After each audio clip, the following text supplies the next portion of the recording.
తీసుకోవాలా అనేది డెసిషన్ తీసుకోవాలి. అవసరమైతే ఓటింగ్ పెట్టుకోండి 5గురిలో. ఓటింగ్ పెట్టుకుని 5గురు కాబట్టి 3-2 లేకపోతే 4-1 లేదా 5 ఏకగ్రీవం అనుకోండి. యాక్షన్ తీసేసుకోండి. ఒకవేళ జగన్ అది తప్పు అనుకున్నాడు ఆ తర్వాత నిదానంగా తీసేద్దురు కానీ ఆ యాక్షన్. ఇప్పుడు కిరణ్ రాయల్ని పక్కన పెట్టారు. అప్పుడు స్వయంగా పవన్ కళ్యాణ్ పేరు మీద నుంచి స్టేట్మెంట్ వచ్చింది.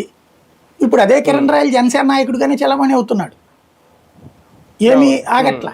కాబట్టి అతను ఆ సమస్యను పరిష్కరించుకున్నాడు తన మీద వచ్చినటువంటి సమస్యని. అట్లాగే ఆదిమూలం తెలుగుదేశం ఇమీడియట్ గా యాక్షన్ తీసుకుంది.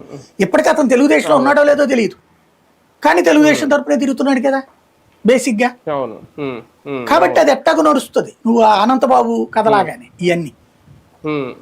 కాబట్టి ఇక్కడ అనంతబాబు విషయంలో కావచ్చు లేకపోతే ఈ విషయాల్లో కావచ్చు తప్పు చేస్తున్నది అంటే మనం మనవాడు తప్పు చేసినప్పుడు వేగంగా స్పందించే గుణం మనకు లేదన్నటువంటి సంకేతం వెళ్తుంది.